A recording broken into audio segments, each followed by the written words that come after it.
Yeah, I mean, ayahuasca really completely shifted my worldview.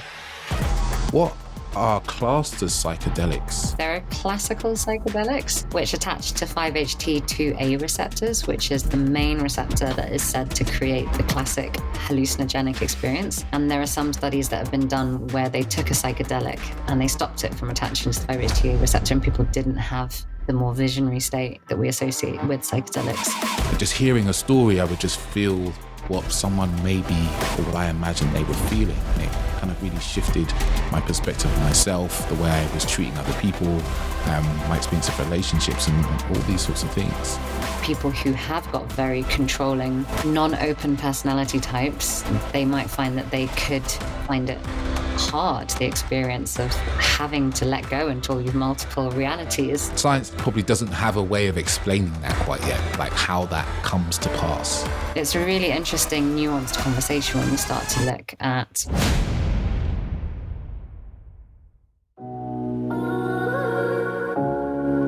Welcome to the Authentic Man podcast. I am your host, David Chambers. This is a podcast for men who want more and less from life.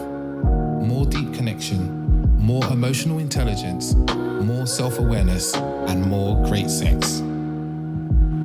And less. Less heartache, less conflict, less overthinking, and less stress. Creating dating lives, sex lives, and relationships that are incredible and authentic. My deepest goal is that you, the listener, can take away what you hear in this podcast and apply it to your life so that you can experience greater happiness, transformational growth, deeper relationships, and profound sexual intimacy. I believe that as men, we are capable of so much more depth than we are shown or led to believe. So join me as we get deep into this.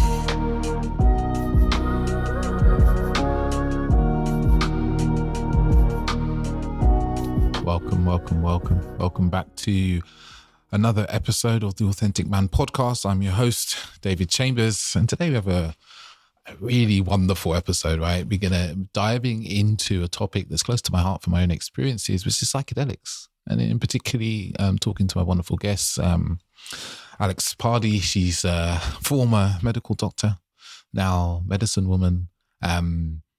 And she takes us through, and I ask her a lot of questions, I share some of my own experiences of my psychedelic experiences, mushrooms and ayahuasca mainly, but actually really get into, she talks a lot about the science of how the receptors, how the different substances affect the receptors.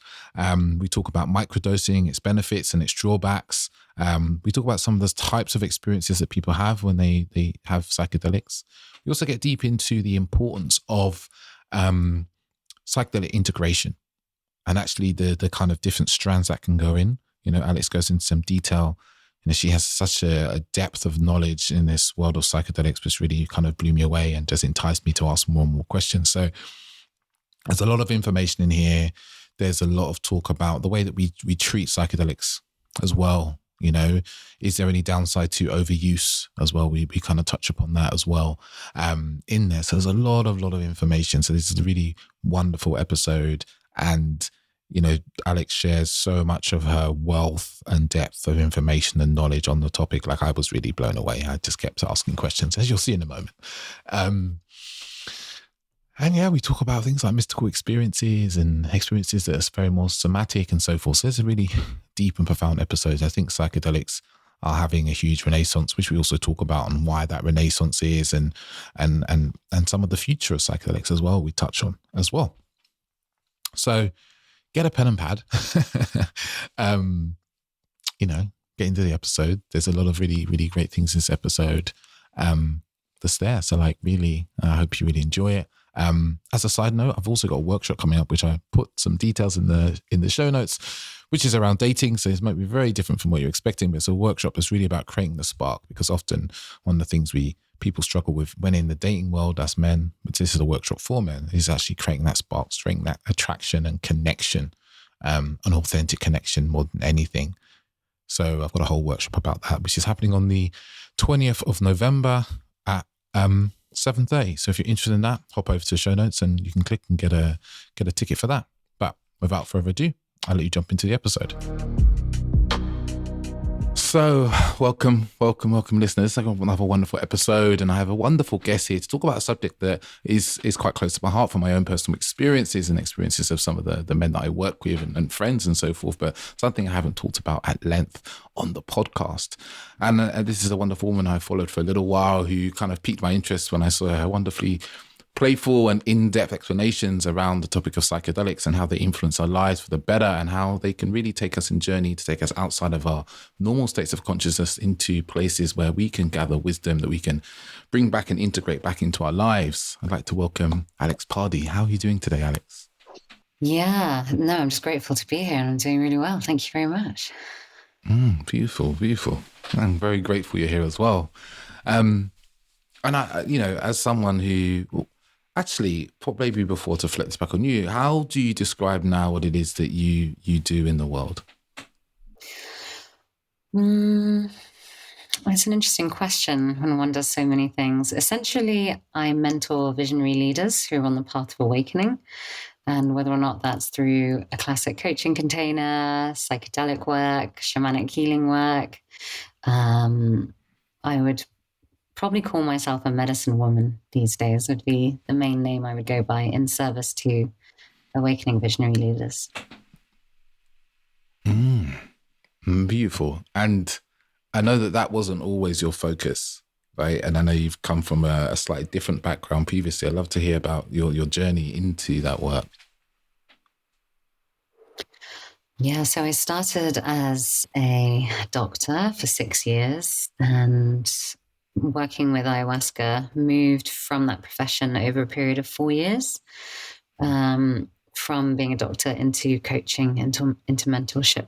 And there was a bridge time through that where I was working with a frog medicine called Kambo, which is a really profound medicine from the Amazon, but which has taken more of a backseat in my work as the mushrooms really came to the fore. And so I love the mushrooms. I love the little children, as they're known, in Oaxaca, in the mountains in Mexico, where the lineage was really remembered by the world of how to heal with the mushrooms. Although we have a very strong culture here in the Celtic lands.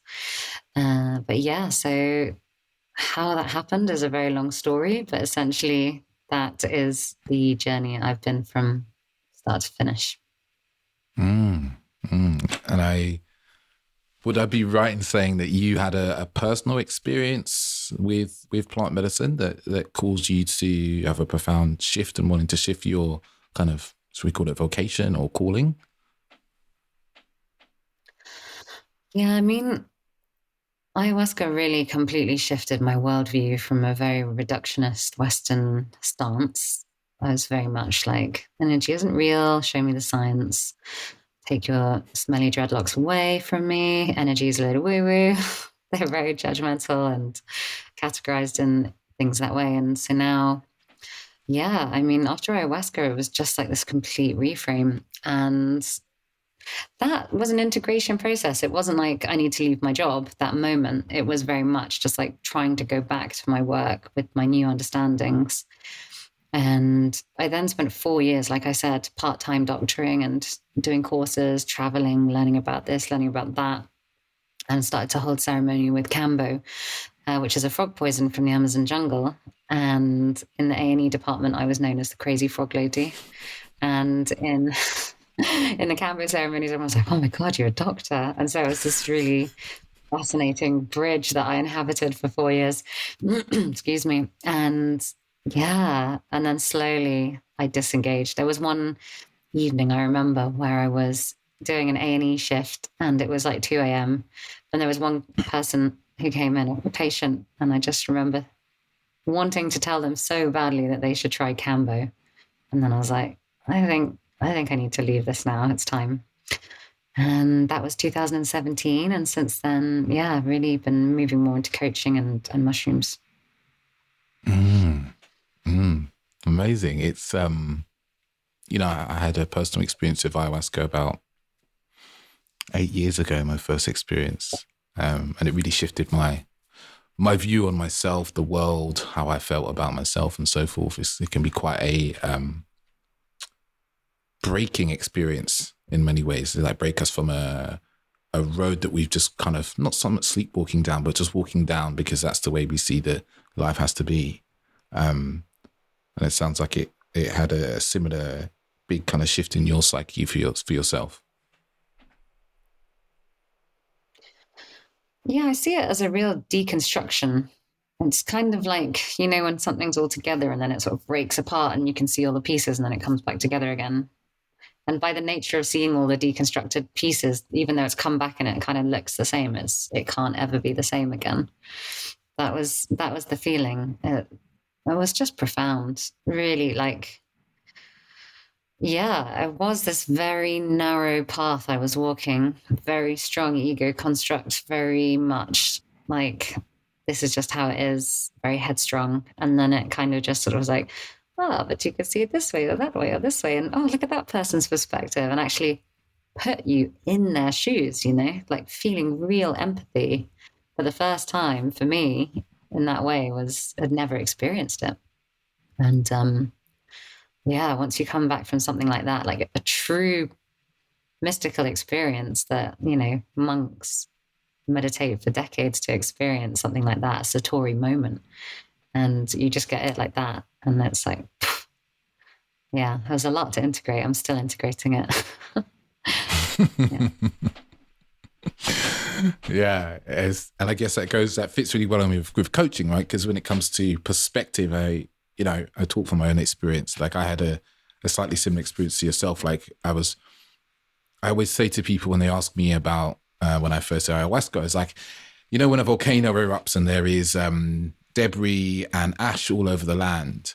For me, it was as if doing ayahuasca cleared away all the ash, and what was left was like grass and fertile soil and trees and all these things that kind of had life to them. My whole life I started to feel just more for other people. I'd watch TV series and burst out into tears, and, you know, in a way that I'd never done before in my life. As you said, I started to have empathy for people I didn't know, for people I'd never met, but just hearing a story, I would just feel what someone maybe, or what I imagined they were feeling. And it kind of really shifted my perspective of myself, the way I was treating other people, my experience of relationships and all these sorts of things. And that level of perspective, as you said, monks can spend years trying to get there. But, you know, we're stuck in a world very much where people really only want to see things from their own perspective and their own rightness, as I often say inside my kind of coaching sessions.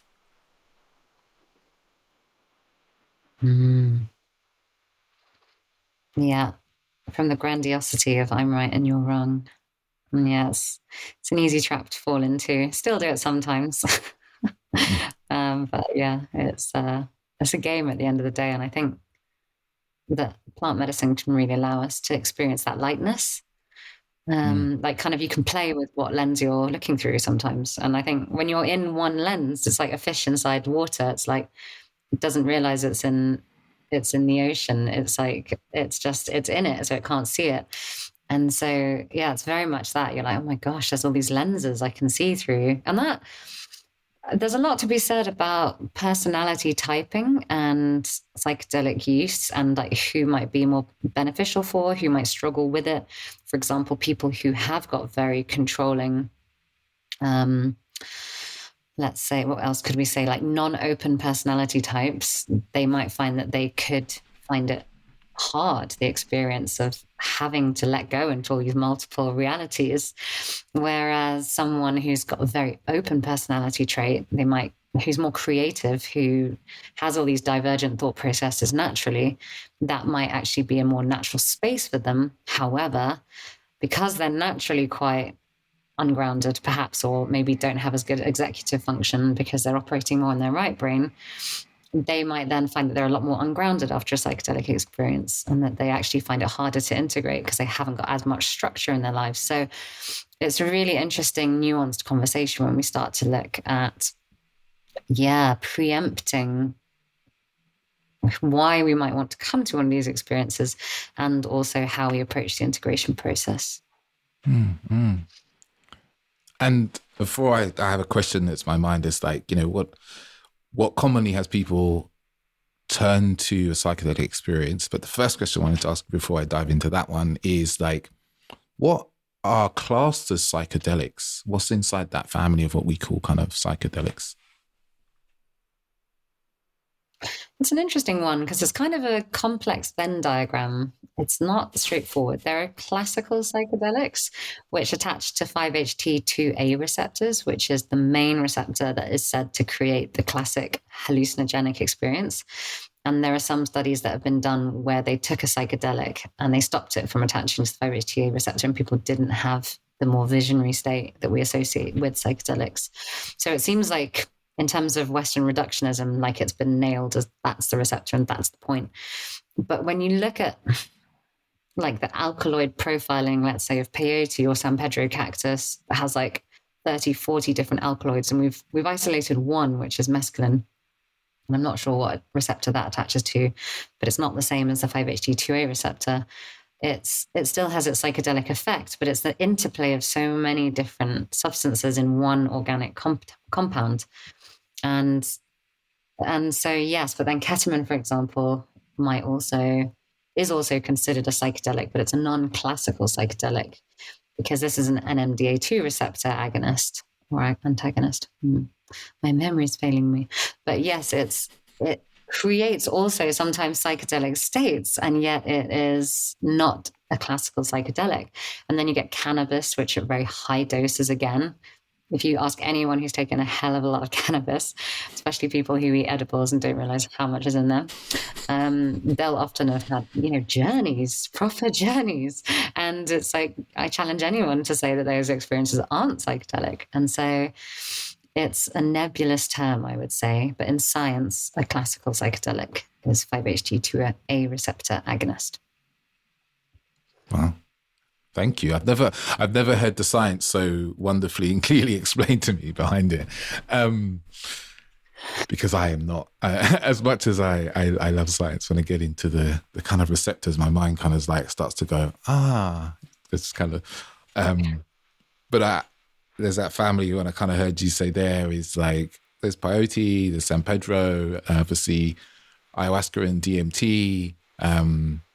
LSD, cannabis at high doses is I can be testament to those experiences of accidentally having too much edibles and not realizing how much I've consumed and feeling like the walls are moving and, the curtains are having a little play around and so forth.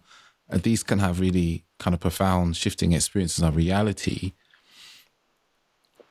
Mm-hmm. And we're seeing a point now in history where I feel like there's like a big renaissance. When I was younger, and I'm showing my age here, I was regularly remember being told about magic mushrooms and like, don't do magic mushrooms, you'll jump off buildings because you're going to believe you can fly, and all these sorts of weird and wonderful things. But we're seeing a real renaissance in mushrooms. I think especially I've come to experience people doing mushrooms who normally wouldn't have touched them. Why do you think that there's such a move that's happening now towards psychedelics, towards the sacred mushroom? Well, when we think about it, this is actually the third move towards it, because we had the indigenous use, which was prolific in the olden days, cross-culturally. Then in the 1950s, 60s, we had a massive push again, and that was really the first modern wave of psychedelic use. And now we're in this second wave.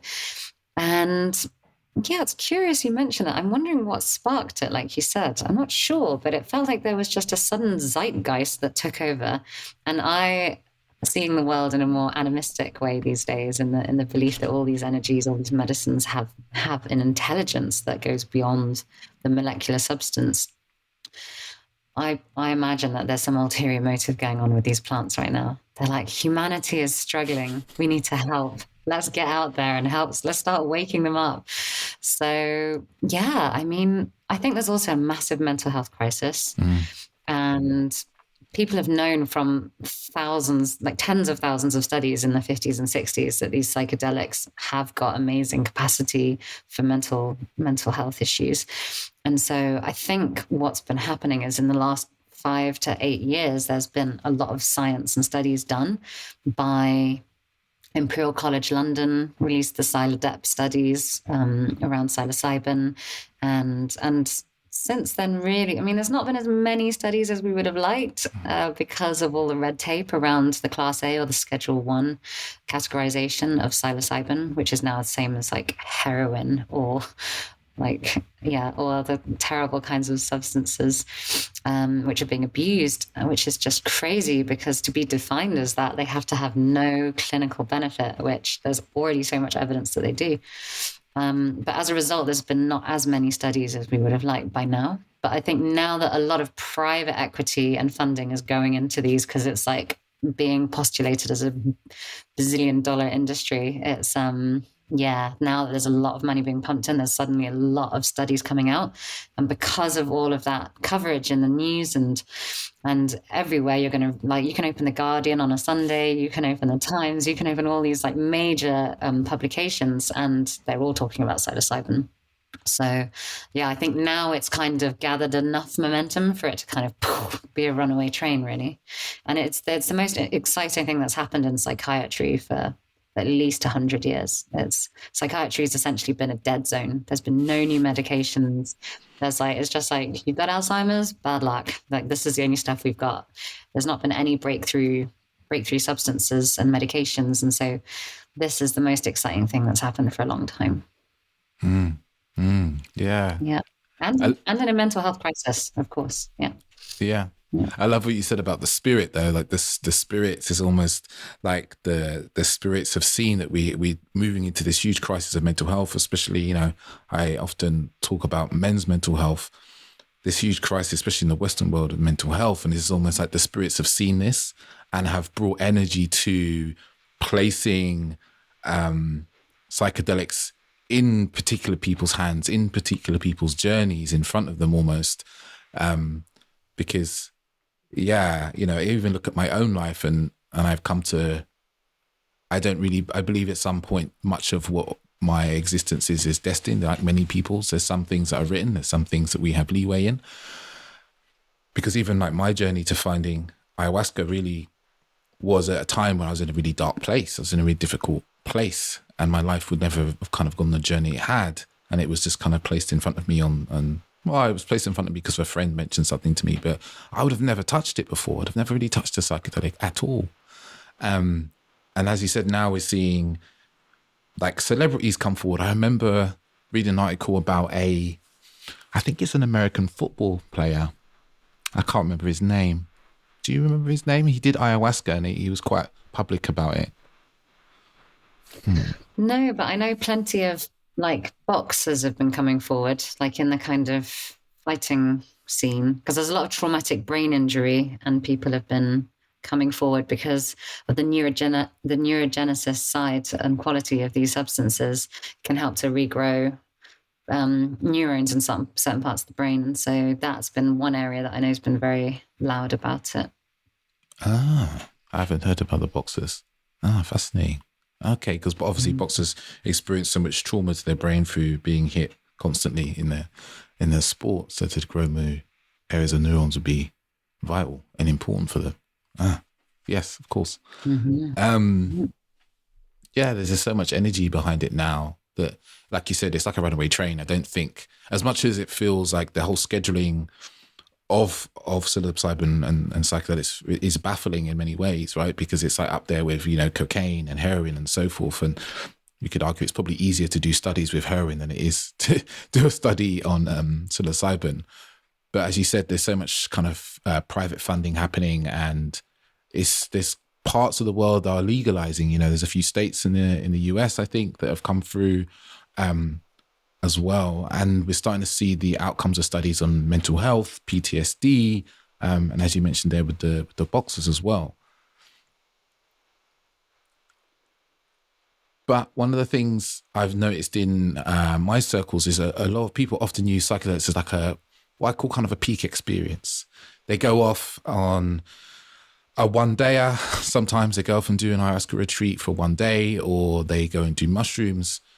But the thing that's often lacking is kind of aftercare / integration. and I know that you're very big on psychedelic integration. Would you be able to explain like what your idea on what psychedelic integration is?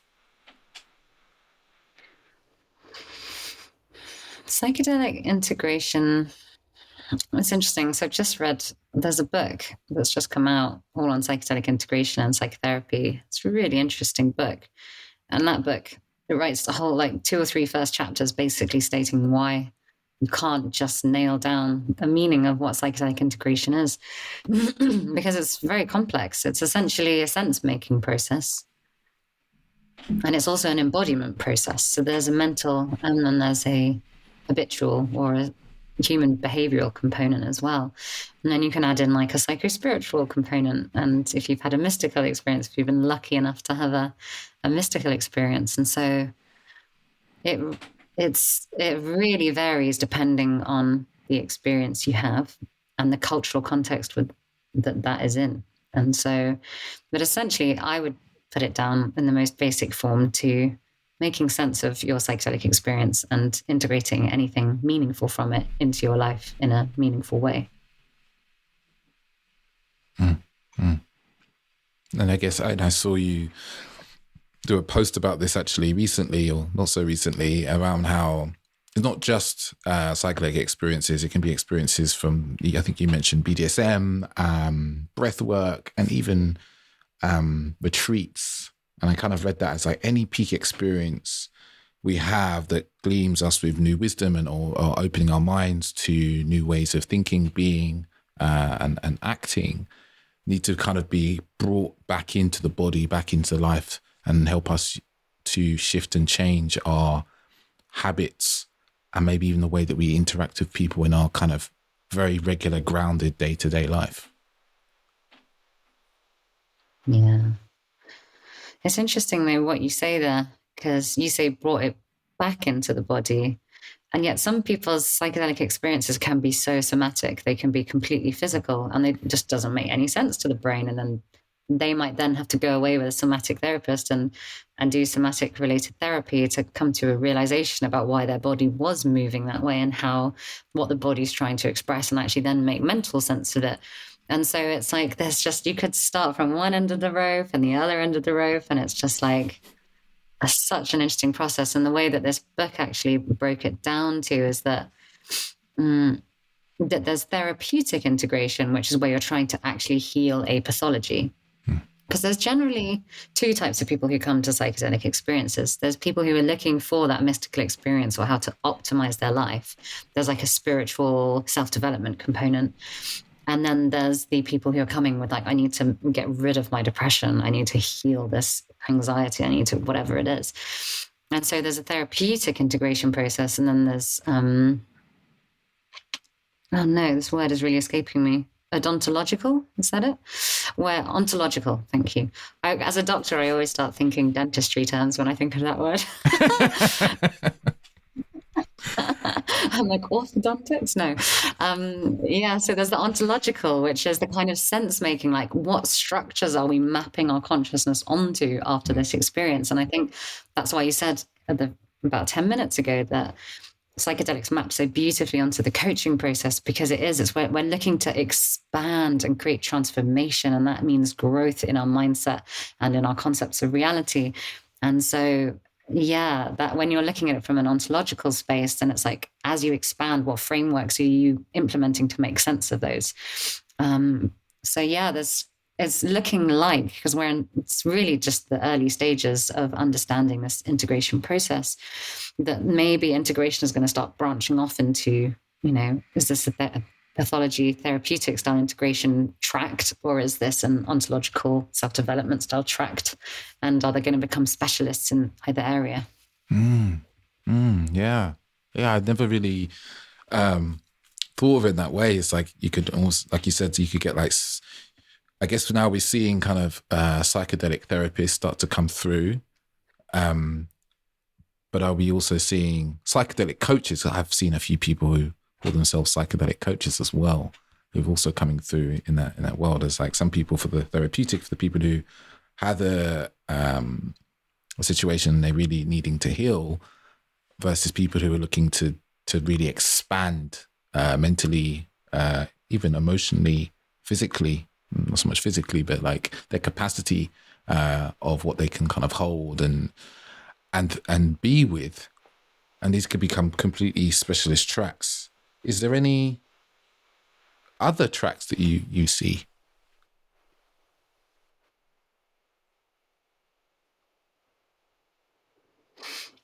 I mean, there's spirituality as a standalone piece.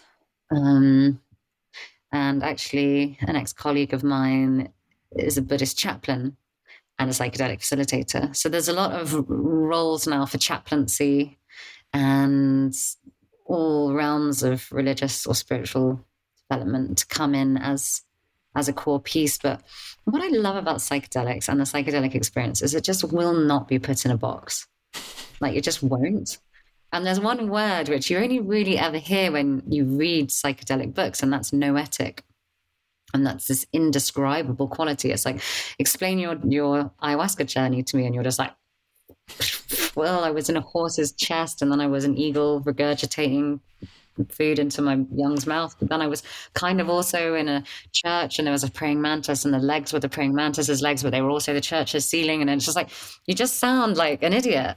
But the feeling that comes with it is just so like the emotional states that you access when you're like in those archetypal or architectural style spaces. It's so wild, and you can't describe it. And I think even though there may be these integrative tracks that start to develop, you can set yourself up for when you're like, I'm a pretty well-to-do, highly functioning person who doesn't have that much childhood trauma.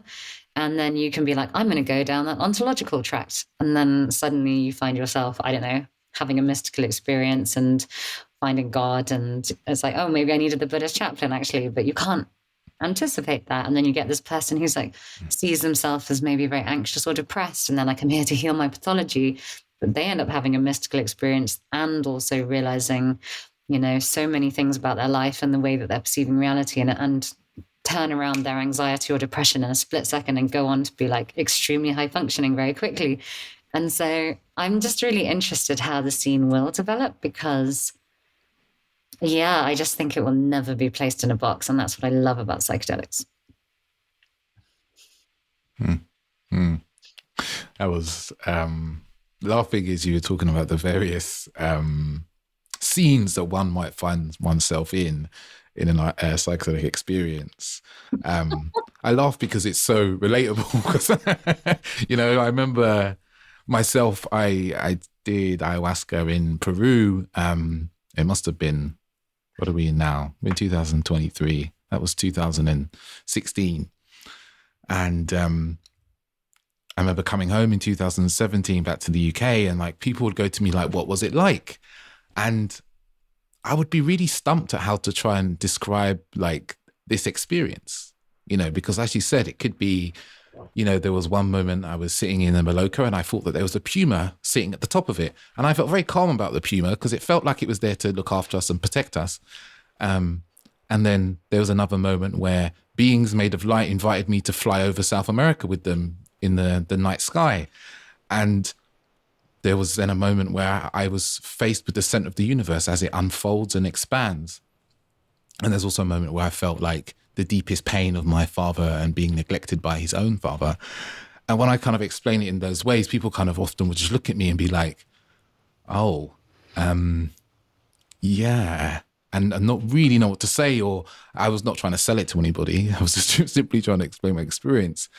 But it can be odd how we can take such transformational meaning from these highly mystical and even painful experiences that we experience while we're in a psychedelic experience.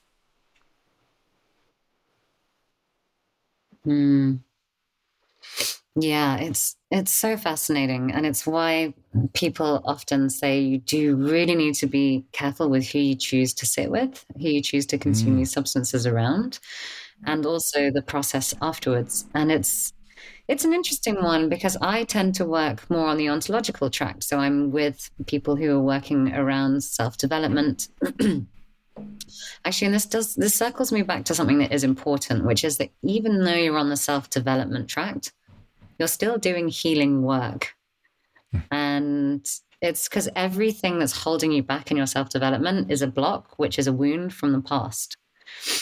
In some way, it's something in your body that is staying small and contracted that we need to understand and appease and support and hold and love. And then it opens and lets go. And voila, here you expand. And so it is really interesting because a lot of my clients, if they came to me and I would say, I'm here to heal you, they'd be like, next. Who's this woman that wants to do healing work with me? They're just like, I don't perceive myself as ill or there's anything wrong. I don't have trauma. What are you talking about? And so it's a really interesting paradigm to bridge at the moment, because I think the world is traumatized inherently. We're in a sea of trauma through the patriarchal systems that have created this power over structure that we are a part of. And so people just don't realize that that's what they're doing when they're on the self-development path, but it is healing work. Yeah. Yeah, definitely. It's I see this, and just in my coaching, is just being listened to sometimes for people is healing. You know, maybe they've not been listened to. Being able to express how they feel is healing. Like what we often perceive as healing is often we perceive that the people that need healing are broken or deeply wounded, like as if they are unable to function. That's I think often what we think of when we think of healing, because of like how we see the medical industry. It's like, oh, you go to the hospital when you've broken a leg, where you're about to die, you've got cancer. You don't necessarily go to a doctor because, we don't really go to doctors when we say, oh, hey, doctor, like I'm not sleeping as well as I could. Like I'd love some advice for how I can sleep better, because the doctor probably just go to you. Either they'll go, are you stressed? You'll go, yes. They'll go, well, be less stressed. Or they'll say, here's some tablets to help you sleep. We don't kind of think of healing as almost like a tune-up. Yeah. Yeah. The word healing itself is kind of taboo, especially for men. It's that like, I'm not broken. I don't need fixing. There's nothing wrong with me. And wanting to be seen in their best light, you know. And I think in the men's work that I've done, there's just such a fine place for a woman to offer support to a man without him feeling like you're mothering him, and whilst also holding him up to in his best light. And so it's a very delicate place. And I think that's reflected in the fact that men often present so much later with things like cancer and illnesses because they just don't want to go to the doctor. They don't want to be weak. They're like, I can do it. I'm fine. And it's a beautiful quality of men to be so strong. And it can sometimes be a weakness when sometimes we enter periods of our life where we have to get real, that we do need support in some way, and we don't know what that looks like, but we need to ask for it. And it's a fine line there. Very fine line. And I only really work with men, and I see often when they actually come to me and they maybe book in a call or they send me an email, I would say that 80% of the men that come to me are really at a point of like a breaking point in their life or with the situation. I often are working with men around kind of relationships and intimacy. They come when there's like a breaking point, or where you can say that they feel broken. They only start to seek help when they feel broken at that point. Like maybe only 20% will come when it's like, oh, this thing isn't exactly how I want it to, and I can see it could be better. And I see that as a real, maybe people won't like when I say this, a real shortcoming of men often is only fix something when it's broken, instead of taking maybe, I'm going to use football as an analogy. Football teams are always trying to make themselves better by buying in new players or training the players to be better. They don't only buy someone when someone breaks a leg or where they become completely knackered. They're continuously on a path of incremental improvement, which is a far more, I guess I come from a tech background, and I worked in projects where it's all about incremental improvement, so I see nothing wrong with it. But to see our lives and ourselves almost as this incremental process of improvement stands us in much better stead than only fixing things when they're truly broken. Yeah. It's so interesting because then you get the other end of that, which is the kind of tech bro biohacking realm of like, it's all about optimization all the time. And it's like, okay, you get to just relax and like live your life for a bit sometimes, you know? And then that circles back to integration, which is it's interesting because I find a lot of the more higher achievers who are optimizing their life, let's say, they don't really come back for integration. They're just like, oh, great, thanks, bye. And like a lot of them, you know, they pay me good money and they don't attend the last call. And it's for a while I was like, oh no, am I a terrible facilitator? They just don't find value. And it was like, no, they're just really great and they're off and they don't need me. You know, they flew the nest. And so it is an interesting point with integration because, for example, if you hold a ceremony, you might have some people in the group who are there for healing, really trying to heal something, and some people who are just there for curiosity or whatever. And then when you try and hold that container for everyone, it does sometimes, it's a bit difficult because the optimizers or whatever are like, yeah, everything's great, whatever, la, la, la. And then you get the people who are really in a very sensitive place and they're kind of, it might be hard for them to voice something in that space because they just feel like it's too much, it's too heavy. It's like, oh, you know, they might rather do one-on-one work. And so for me as a facilitator, it has been hard to branch into group work. For me, it feels like such a, and maybe that's just my skill set as a facilitator. You know, I'm not a trained therapist. I've done coaching.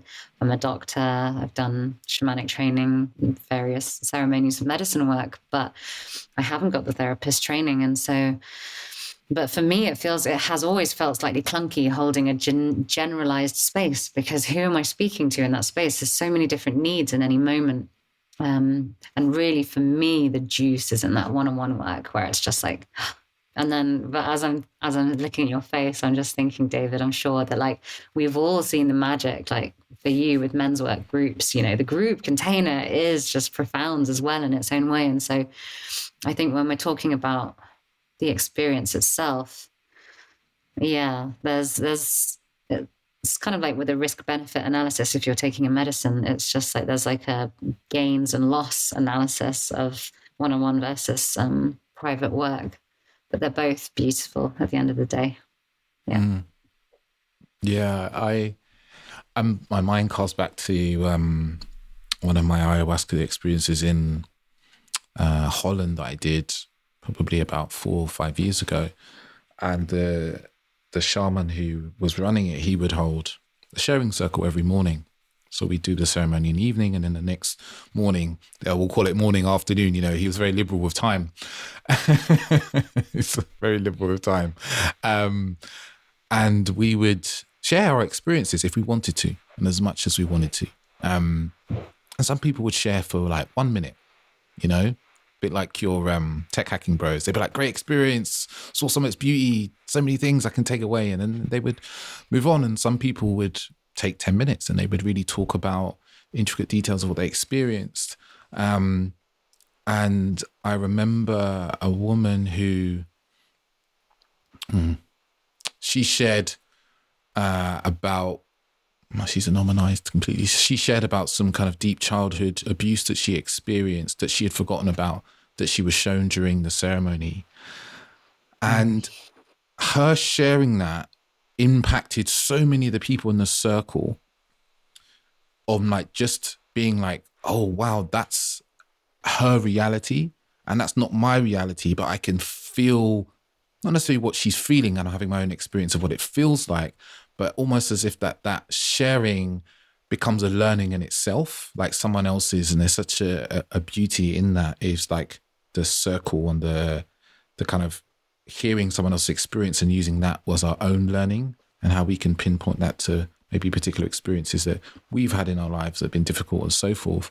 But I'm kind of with you. I like groups. I think they have a really powerful dynamic, but also I really love working with people one-to-one because, you know, probably maybe for a similar experience you have, you can really target what's going on for that person, what that person is here for, what's really in service of that person, that can really, the the words that are coming to me is like jet propel them in many ways. Maybe that's not the thing, but it's like, that's where I think there's also really potent support for somebody.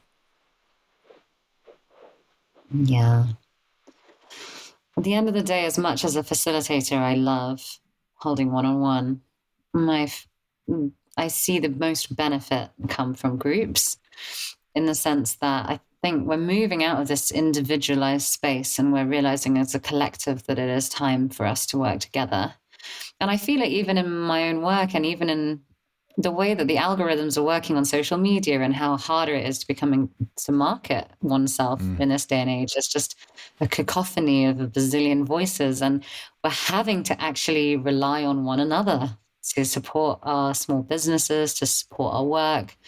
And it just feels like, as we're moving into this massive systems change, if we don't work together, we may not make it. And that is part of, I think, why mushrooms are so present right now, because of that mycelial network, how they are all just these fruiting bodies that pop up, but underneath they're all connected, and they're connected to the trees, and they're connected to everything. And it's just, it feels like the group space is just that much more potent, because especially behind our computer screens every day, doing our isolated lives, it's like suddenly we're in a room with lots of people, and oh my God, everyone feels a little anxious. We're just not used to this. And it's just wild where we've got to as a species, given that, you know, all our ancestors sat around fires, and that's what we do. And we just meant to be, you know, chewing on a bit of grass just with our feet up and hanging out, unless we're gathering food. And so our biology is programmed for that. And I think that's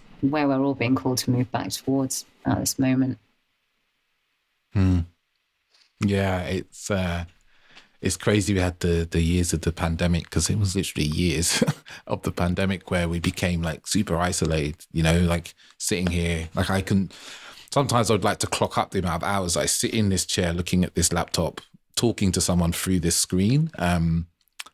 But actually, really, I'm alone. I'm sitting here alone, working, and I could easily be doing this for kind of days. You know, I live with my partner, so I get contact with her. But I remember talking to some of my clients during the pandemic who were alone, who were living alone and didn't really have contact with people at all. And we've come out of that phase, and some people have kind of stuck to it. And companies in many ways, many companies, not all, but a lot of companies have still wanted people to stay that way, because A, they're more efficient, and B, they save money on costs. And there's also people who are still kind of feeling that fear and anxiety about being in social and social situations.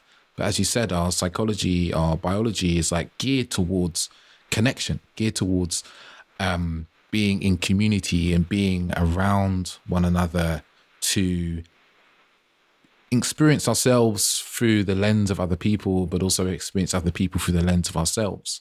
Like, and that's probably the thing that I think is one of the things that's massively missing, which has been beautiful, because even I've been thinking now I want to start doing more in-person men's work because of some experience that I had doing going on retreats. What's your kind of sense and feeling around kind of group mushroom work? I actually did a few experiments this summer without mushrooms, but working with the consciousness of mushrooms. So I had a few groups of people, and we went down into the mushroom realms using drumming for shamanic journeying. And I wanted to see if people experienced a contact high.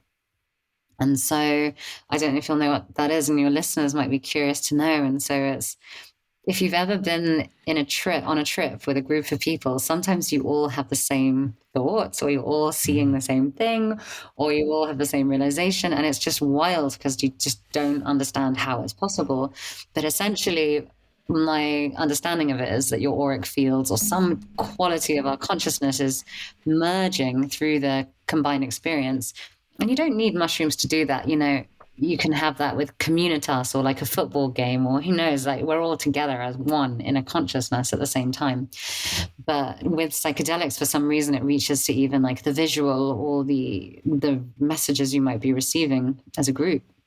And so I conducted these experiments, and I was like, what are people going to bring back? I asked all of them to speak to the consciousness of mushrooms when we went down into the underworld, which isn't hell, by the way. It's just a different realm in shamanic journeying theory and practice. And we went down into the underworld, and 3 people who were all sat together in the same area all brought back a circular shaped object.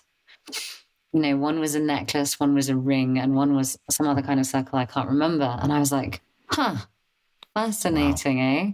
And I think that's what is amazing about the group experiences, is that, and this is something that's noted as well in shadow work. And I trained in shadow work per Cliff Barry. That's actually a trademark term, shadow work. And it was coined by a man, Cliff Barry, back in the States. And I think it was like the 70s or the 80s. Anyway, and there's something called the trim tab, which is that whatever your client is working with, you're going to start to see coming up in your field as a trigger. So like whatever it is that they say they're trying to work through, they might be sabotaging themselves, and somehow through the process that they're struggling with on the carpet, as it's called, because all shadow work is carried out on a carpet, that you as a facilitator start to notice that you're like getting agitated about something, and you're like, oh my God, that's exactly the thing that they're trying to fix. And so you see this in the ceremonial space almost even more. It's like whatever it is, there's always a theme that starts to emerge within a group, and it might not be everyone, but normally like in a group of 20 people, you'll have 4, 5, 6 people at least who are all just like, this is exactly the theme. And so I think it's really powerful in that way. Like you said, when someone shares for themselves deeply and can be really honest about what happened for them, often you won't know, but so many other people have been having nearish experiences that when you share that thing, something drops for them and they can have this massive moment of insight or catharsis, or feel really heard or felt or seen, even though you're not speaking directly to them. And so it's magic is what it is. Wow. Like a shared, people have a shared experience of consciousness, which I imagine goes under the mystical experiences category. Like that's just, you know, science probably doesn't have a way of explaining that quite yet, like how that comes to pass. It's really interesting you put that as a mystical experience. I just think it's a phenomenological experience. It's just what's happening. It's just an observable scientific effect. It's like, look, a lot of people here are seeing the same thing. And so if you go back into, was it the 70s where MK Ultra was conducting all those experiments on remote viewing and psychedelics, there's like a whole thing that the States were doing. And so people have tried to scientifically understand these things. And the Greenwich University is doing a lot of research around near-death experiences and the kinds of experience people have. And there's so many examples of near-death experiences where people have zoomed out of their body and they're able to actually look down from above their body. And so what doctors were doing was they're putting like bits of paper with letters and numbers on the top shelves of the room so that they're like, okay, well, what's the number or the letter at the top when you're looking down? And there's all kinds of experiments people have conducted, and it can be scientifically looked at. So yeah, you say mystical, you posited mystical, and I say that it's just something scientific we don't understand yet.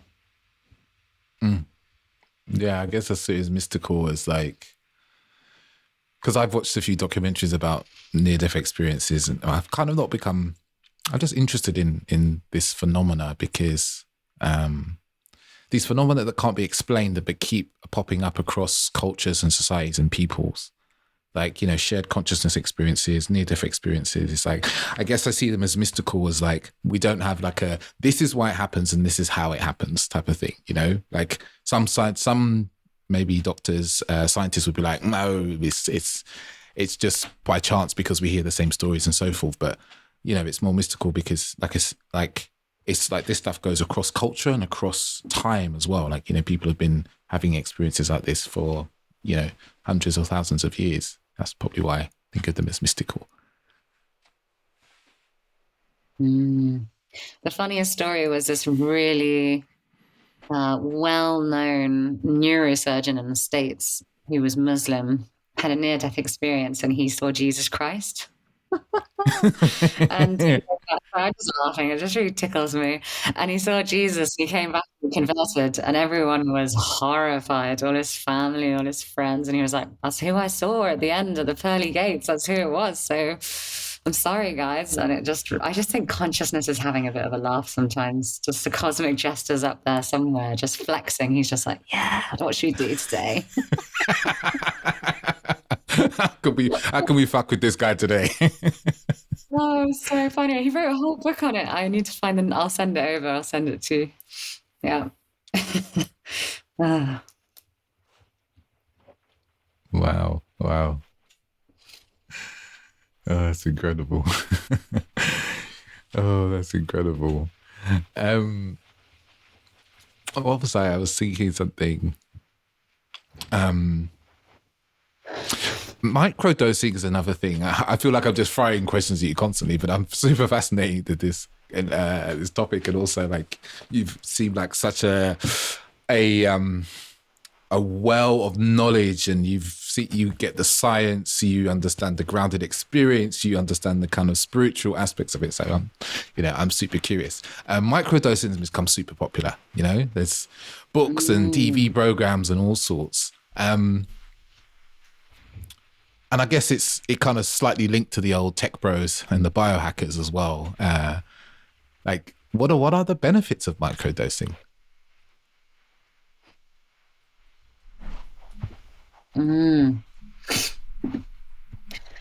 Gosh, what are the benefits? It's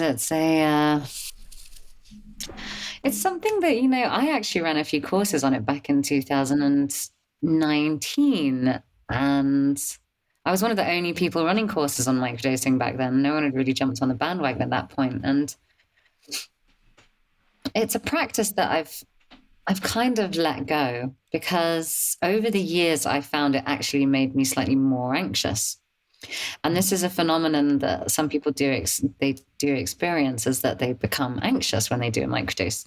And it can be dose dependent. Yet my experience is you can take the same dose on another day and have a very different experience. And so, I mean, gosh, there are a lot of benefits. But yeah, I'm not really proselytizing about it anymore like I was back in the days. And so it's harder for me to connect to the benefits of it. But I know that some people are experiencing so much more ability to focus.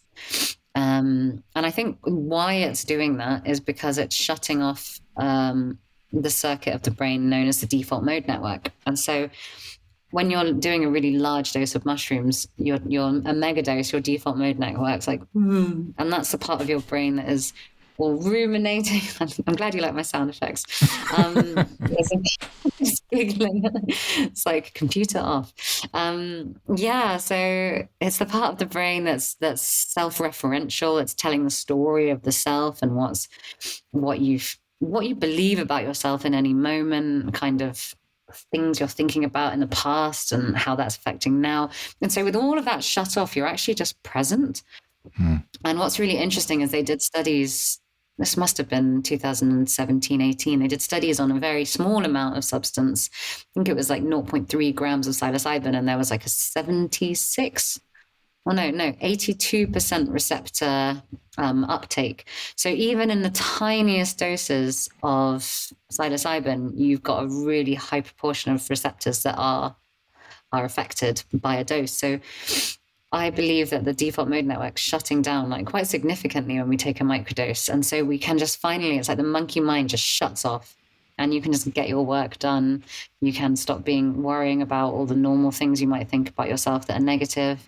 And that gives people a lot of energy, because I think if we're looking at the system energetically, not just mentally or physically, then actually that releases a lot of energy in the system to then just go and do stuff, because you're not just constantly like whack-a-mole having to you don't realize you're doing it because you're doing it all the time.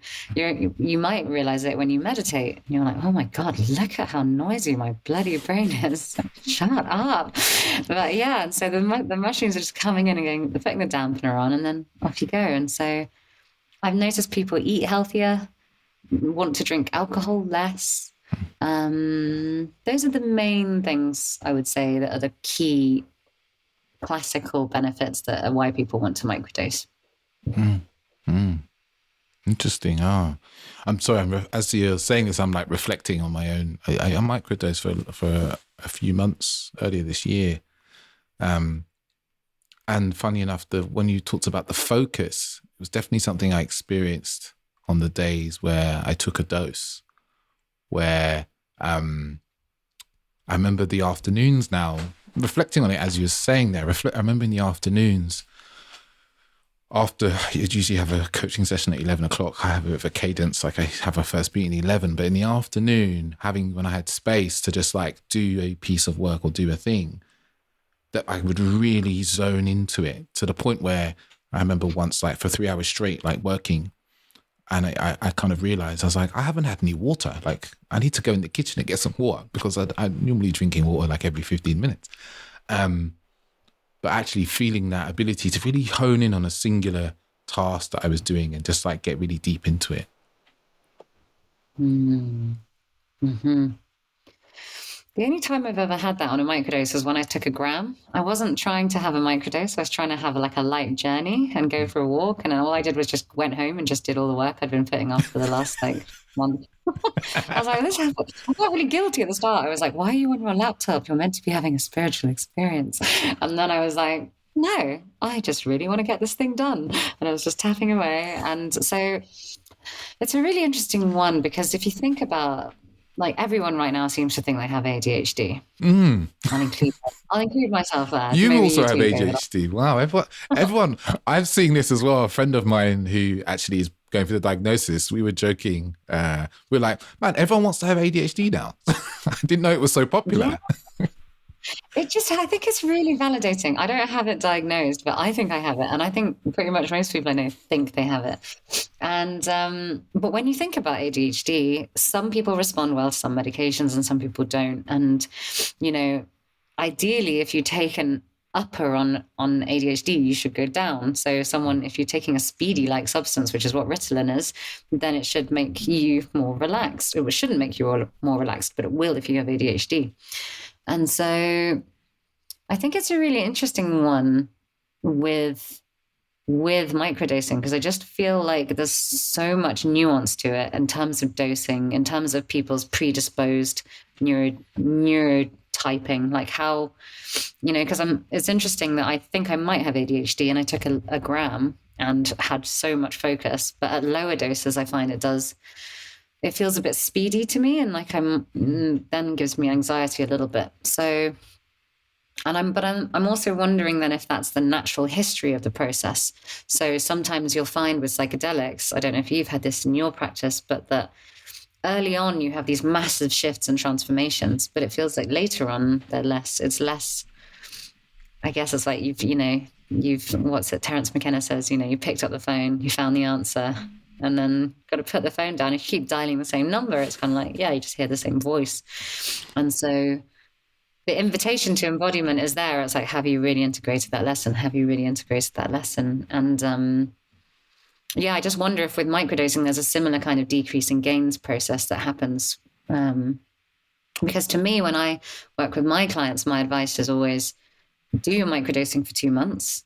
But this is not the thing that's fixing you. This is not a silver bullet. It's a bullet that is helping you take up all of the activities, all of the habits, all of the practices that you know you should be doing every day, but you're not doing. We all know what we need to do. It's not rocket science. This little bullet helps you actually do the things. And then once you are off 2 months later, you take away the stabilizers, the psychedelics, and then you should be plain sailing, right? And so to me, it's like a practice that you should come back to when you really want to enact change in your life. It's not just something to like be on the regime. I mean, there's so many reasons. If you have traumatic brain injury, fair enough, you know, be on it in a significant way to regrow and relocate your neurons. And maybe if you're creative and you just want to get in a workflow around a new project creation, you might time your microdosing with those things. But if you're just like 2 months on, 2 months off, 2 months on, 2 months off, and you don't really know why, I'd look at that, because to me, it doesn't feel like that's the way this medicine, I'm going to say it, it's a very personal opinion. I don't feel like that's the way it wants to be used. It feels to me like this medicine really wants people to have profound realizations and go away and integrate that into their life on their own. And it's like, I guess, like a Satori experience, like a breakthrough in meditation. It's like, what do you do at the end of that? You go back and you chop wood and you carry water, or you go back and you become a householder. You go back to your family and you learn how to apply that into your everyday life. And so, yeah, it's just something I don't feel, I'm not like, microdosing is the best thing ever. It's an interesting thing. I used to feel that way, and now I've been maybe matured a little in my thinking around it. Yeah. It's what you said there about when we experience something kind of the first time, we often have profound experiences, and then as I think it was Terence McKenna you quoted, like picking up the phone and dialing the same number. It's a different experience that I've had, actually. You know, I think I went and sat and did ayahuasca two weeks ago, and a number of the people there were there for the first time, and one of my friends was there with me. It was his first time. This was my 4th retreat that I'd done. Generally like 3 ceremony retreats. And I think on the second day he was like, how's it been for you? And I remember I kind of said, you know, last night I had a really long conversation with Mother. She kind of sat in front of me and kind of told me off in many ways. I was like, I couldn't see her, but there was a feeling of someone being in front of me telling me. And a lot of it was like really practical wisdom, like, you know, you need to sleep better. You know, you need to do your practices, your meditation, and blah, blah, blah. But it's not, my last couple of experiences haven't been those like profound, life-altering, life-changing experiences that I probably experienced the first couple of times. It's more been just like confirmation of what I've already learned, and to keep pointing me in the direction that I know I should be going in and the things I should be doing. So it's really interesting you said that, because it's literally exactly what I was experiencing. And even to a point where I was saying to a friend of mine, I was like, I don't know if I'll do, I'll try ayahuasca again, or for a long while now. Yeah. Because maybe there's either more basic things I have to do, you know, like I've been meditating for a long time. I just recently, a couple of months back, went to Vipassana 10-day silent meditation, which is equally as profound, I think. But I think we can easily look at these psychedelics as like a bit of a crutch of like, oh, I need this life-altering decision or choice or my mind opening, when actually it's pointing us, kind of as you said, to actually the practices we know we need to do, you know, whether that's breath work for you or meditation, or whether sleep, healthy diet, compassion and empathy, slowing down. It's almost always pointing us towards those very simple and basic ways of living better day-to-day lives. Yeah. And in a way, as you're talking, it feels like maybe microdosing is kind of a final gift from these medicines. It's like, here's your experience, and now here is your tendril, let's say. It's like Mother Ayahuasca's tendril. Like if you were to microdose ayahuasca, it's less common, but it does happen. It's like a little tendril off to be like, okay, now here's a little helper for you to make all those habits happen, and then you're off, you know. And I think we need to really consider the risks of microdosing long term. This is something that we don't have any science on, and yet it's a substance. Any substance that attaches to the 5-HT2B receptor, which is separate from the classical psychedelic receptor, the 5-HT2B receptor was linked to chronic, to heart valve issues if used over a certain period of time. So back in the 1980s, there was a drug created called fen-phen, which was a diet drug and a weight loss drug. And people took it every day, admittedly at very high doses, and it was kind of like a monotherapy is bad in nature. When you take a drug and you take it away from the organic compound and you just give it to someone, it also becomes dangerous to the body often. And that's why elderly patients as a doctor, they'd always come in on like 12 medications because you have a bit for high blood pressure and then it drops something else. Then you need another drug to help them with that. And then that one stops them from sleeping. So you add in something to sleep. And then suddenly you've got like 12 medications. And so I think what happened with fen-phen was it was this very isolated monoreceptor and it attached onto the 5-HT2B receptor and it created heart valve problems. And so a lot of these classical psychedelics also attach to the 5-HT2B receptor. And so we don't know if over time this causes heart valve issues. And so that's why I always recommend 2 months on, 2 months off, like minimum time off as time on. You have to be off because my thinking is it's unlikely it's going to cause a heart valve issue in the amount that we're taking it. And also given that we have time off to mitigate for tolerance the following days after we microdose, but we do not know at this stage. And there's definitely been talk. It's something I mentioned and earmarked back in 2018. And it's something that's coming out now as a concern around microdosing. Excuse me. So, it's like, and I kind of hope it does cause heart valve defects. That's really, really very non-politically correct statement, but I kind of hope it does because I think that people need to realize that these substances cannot be abused and we have to be adults and we have to grow up and get on with our lives and actually make the changes that we say we're going to make and actually be different and actually help fix the shithole that we're in as a world. It's like, put your big boy pants on and go off and do it on your own. And I think that that's part of Mother Ayahuasca's and these medicines energy. It's like, yes, there's benevolence. Yes, there's compassion. Yes, there's love. And yes, there's, Kali energy. There's absolute like no bullshit. Like look at your shit energy. And it's hard and it's necessary because that's, as adults, we've got to look right at it and breathe through it and learn how to be okay and be honest with ourselves about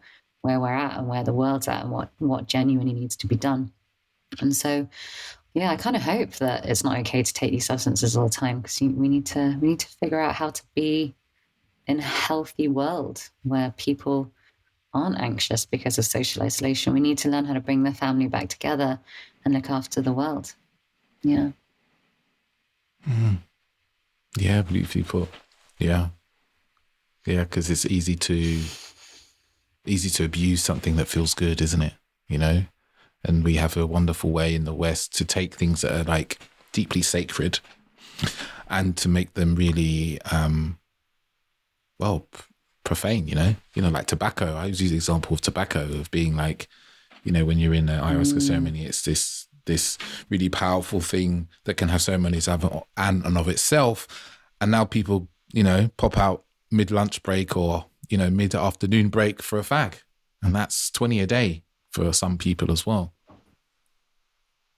Yeah. That's really interesting. I never drew the parallel with tobacco. Thank you for bringing that. That's really great one. Mm-hmm.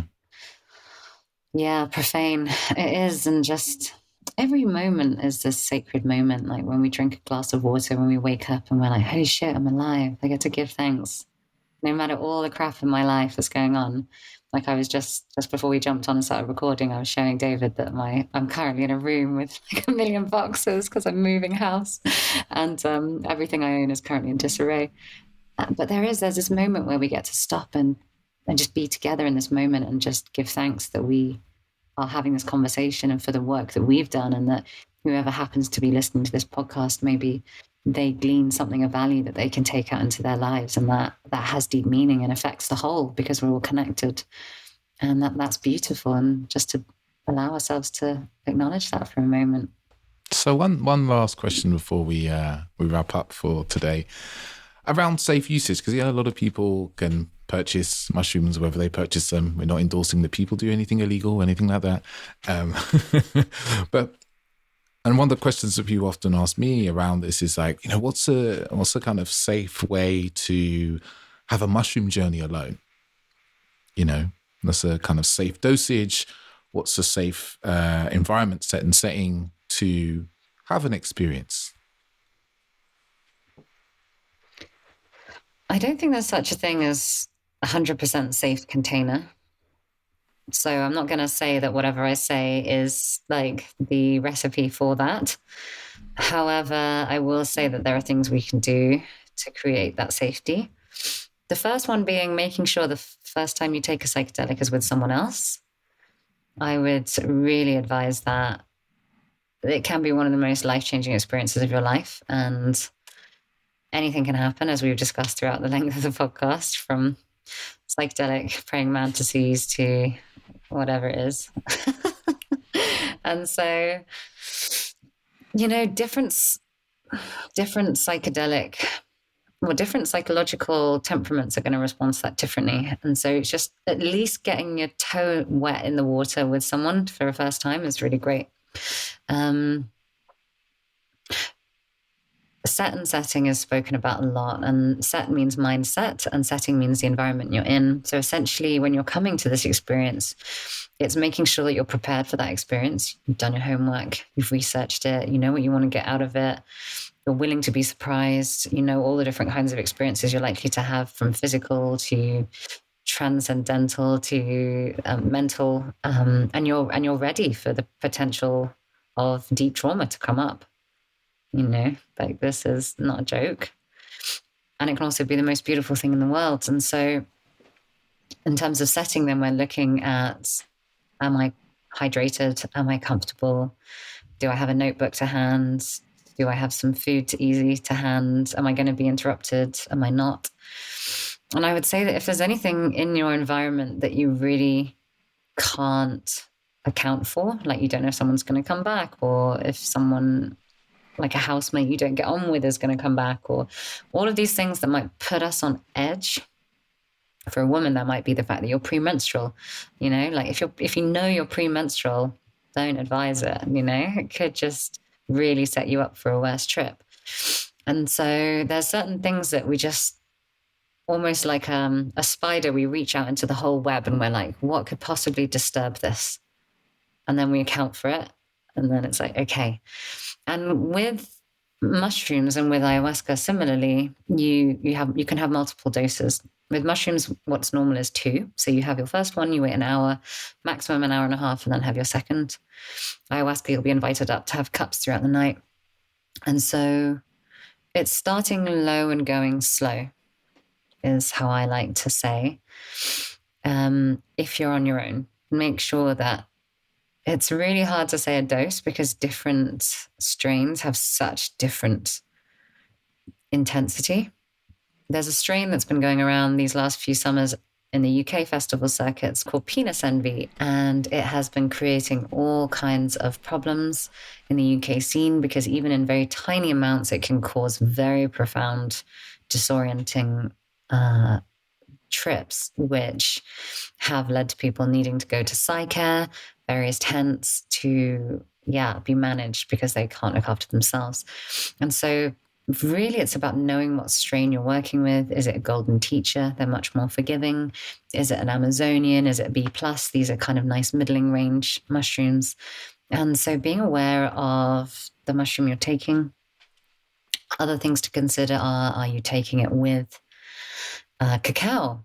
Cacao, for example, is going to potentiate it massively, meaning it's going to make it much stronger than it otherwise would. And same goes for any kind of citric acid, like lemon juice, orange juice.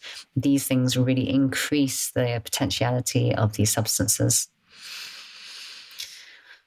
So I hope that answers a bit of the question. This is a topic that one could write textbooks on, and so I'm not going to talk about it further.